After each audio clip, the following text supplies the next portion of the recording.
तेरी होगी ना मेरा मजाक होगा, ना तारीफ तेरी होगी ना मेरा मजाक होगा। जिंदगी का वसूल यही है, यह शाही शरीर एक दिन सबका इसी मिट्टी में खाक होगा। मंत्री जी का यूं असमय चले जाना इस राज्य के लिए बहुत ही पीड़ा का विषय है। माननीय मंत्री महोदय खुले शब्दों में कहते थे कि यूपी में अगर कोई टीचर बने तो यूपी का आदमी बने, दिक्कत नहीं है। बिहार में बिहारी आदमी टीचर बने, दिक्कत नहीं है। झारखंड में झारखंडी।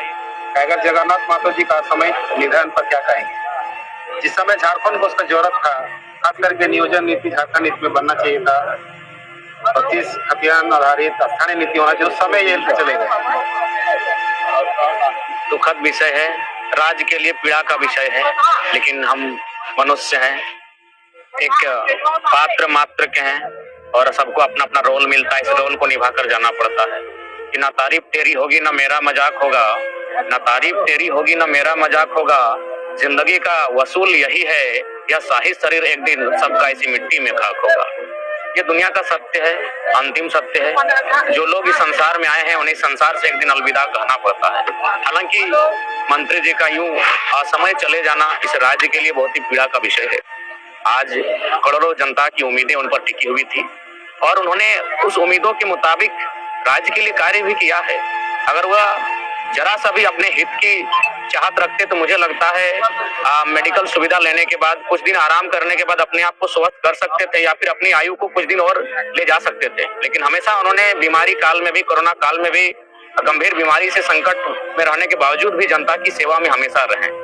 उन्होंने कभी भी अपने जान की परवाह नहीं की, क्योंकि उनके लिए कहीं ना कहीं उनका जनता जनार्दन ही सब कुछ था। और आज स्पष्ट शब्दों में यहाँ पर जो लोग जुटे हैं, कदम रखने का स्थान नहीं मिल रहा। ये दामोदर की नदी, ये धरा, यानी लोगों का हुजूम ये बता रहा है कि उन्होंने जननेता को खो दिया है। यहाँ पर उपस्थित व्यक्ति किसी न किसी रूप में अपना कोई साथी, किसी ने अभिभावक, किसी ने प्रेरणा स्रोत, किसी ने नेता, किसी ने भाई खोने का काम किया है और राज्य को एक अपूर्णीय क्षति हुई है जिसकी संभवतः आने वाले भविष्य में भरपाई हो पाएगी। क्या लगता है कि विनोद बिहारी महतो, शक्ति महतो, निर्मल महतो की तरह एक विनोद बिहारी की तरह मतलब जगन्नाथ महतो की निधन हो जाना एक युग का अंत कहें? निश्चय एक युग का अंत कहेंगे। 4 बार विधानसभा जनता ने बड़े प्यार से बहुमत के साथ उन्हें भेजने का कार्य किया, तो निश्चय ये 20 वर्ष यानी एक ऐसी अवधि है जिसमें एक युग की तुलना और गणना आप कर सकते हैं। निश्चय एक युग का अंत हुआ, झारखंड के राजनीति के एक स्वर्णिम युग का अंत हुआ और इस युग के दौरान उस शख्स ने बहुत कुछ देखा, बहुत कुछ लोगों को संदेश दिया, उनसे लोग प्रेरित होकर बहुत कुछ सीखे। उनका समस्त जीवन संघर्षशील रहा, जीवटता भरा रहा। उनको हम लोग बहुत करीब से जानते हैं, बहुत नजदीक से देखे हैं। उस शख्स ने बहुत कुछ खोया, लेकिन उसके बावजूद चेहरे में कभी सिकन तक नहीं थी।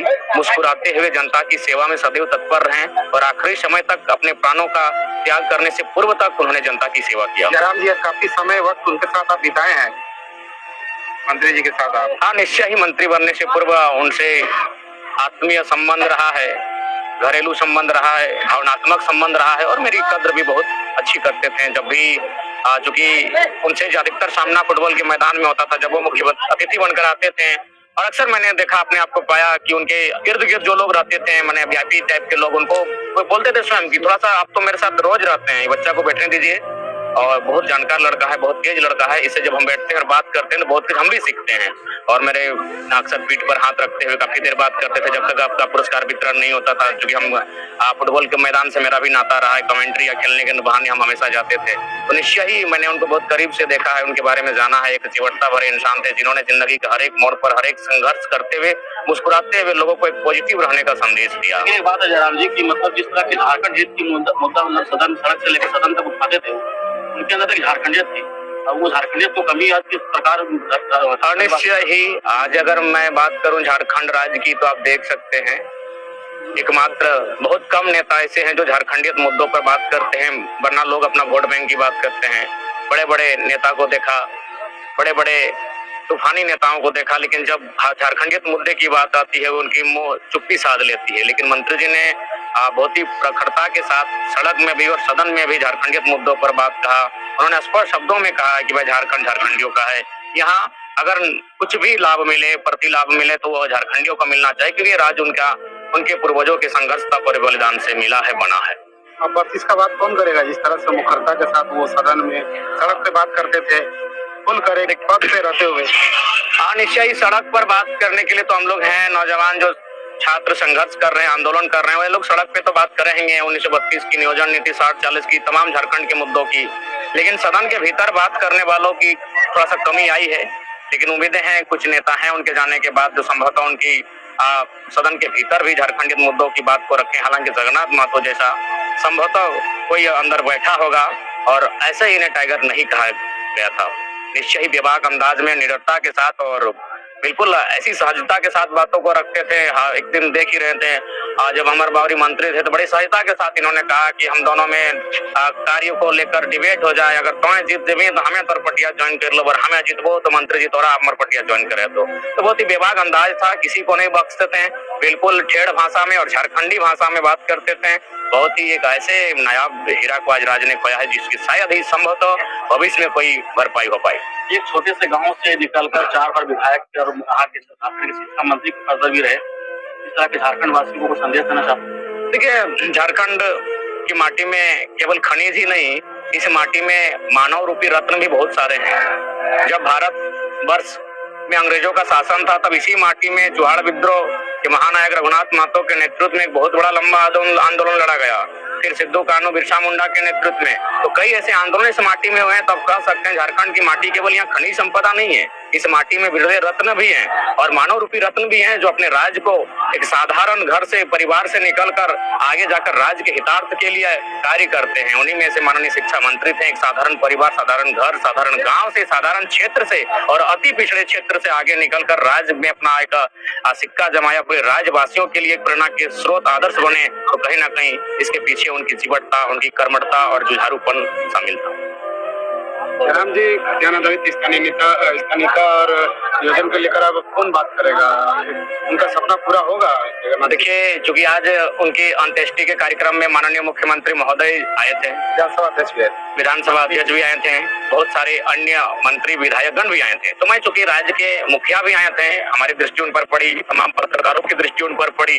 तो माननीय मुखिया अगर राज्य के आए थे, निश्चय उन्हें श्रद्धांजलि देने आए थे। तो मेरा मानना है इस वीर पुरुष को, इस नायक को सच्ची श्रद्धांजलि तभी होगी जब उनके विचारों का और वे जैसा झारखंड चाहते थे, झारखंड के लिए जो नीतियां चाहते थे वो नीतियां परिपूर्ण हो। माननीय जगन्नाथ महतो 1932 के समर्थक थे, अतः माननीय राज्य के मुखिया को चाहिए 1932 के आधार पर जो स्थान नीति लटकी हुई है उसे उसको जल्द से जल्द लागू करे। माननीय मंत्री महोदय खुले शब्दों में कहते थे कि यूपी में अगर कोई टीचर बने तो यूपी का आदमी बने, दिक्कत नहीं है, बिहार में बिहारी आदमी टीचर बने, दिक्कत नहीं है, झारखंड में झारखंडी बनना चाहिए। अतः 60-40 की जो नीति आई है जिसको लेकर झारखंड के स्टूडेंट प्रोटेस्ट कर रहे हैं, उस नीति को रद्द करते हुए झारखंड के स्टूडेंट को मैक्सिमम लाभ हो, ऐसी नीति बने, यही होगी उनके लिए सच्ची श्रद्धांजलि। विधायक रहकर झारखंडी विरोधियों को मुंहतोड़ जवाब देते थे वो। हाँ, निश्चय ही, और इसीलिए उनके आज ये जो हुजूम आप देख रहे हैं, निश्चय ही आज कई सालों में मुझे लगता है किसी राजनेता के अंत्येष्टि में इस प्रकार का हुजूम देखने को मिला है। इसका कारण यही था, पक्ष हो विपक्ष हो, उनके आलोचक भी उनके प्रशंसक रहे हैं, जिन्होंने उनकी आलोचनाएं भी की है, उन्होंने उनकी प्रशंसा भी की है। आज उसी का ये परिणाम है कि आज यहाँ जगह नहीं मिल रहा है और बिल्कुल विपक्षियों को ऐसे शब्दों के साथ आघात करते थे जिसे विपक्षी को माने अचंभित कर देते थे। साफ शब्दों में कहा जाए तो माने कभी उन्हें डर भय नहीं रहा। टाइगर शब्द का मतलब ही होता है जो निडर होता है, जो निर्भीक होता है, जो साहसी होता है, जो वीर होता है। तो निश्चय ही उनमें वो झलक दिखती थी। सपना उनको उम्मीद पूरा होगा। वायरल हो रहा है कि टाइगर अब भी पूरे झारखंड में भी अभी के वर्तमान समय में, तो क्या उनके सपनों को आप पूरा करेंगे जैसे 1932? देखिए, हम लोग उनके चरणों की धूल के बराबर हैं, लेकिन एक पीढ़ी होती है, ये संसार का नियम है, change is the rule of universe, परिवर्तन संसार का नियम है। किसी के चले जाने से आघात होता है, कुछ पल के लिए दुनिया, हमारा जो लाइफ है थोड़ा धीमा हो जाता है, लेकिन रुकता नहीं है। ये सर्वमान्य और सर्वसत्य है।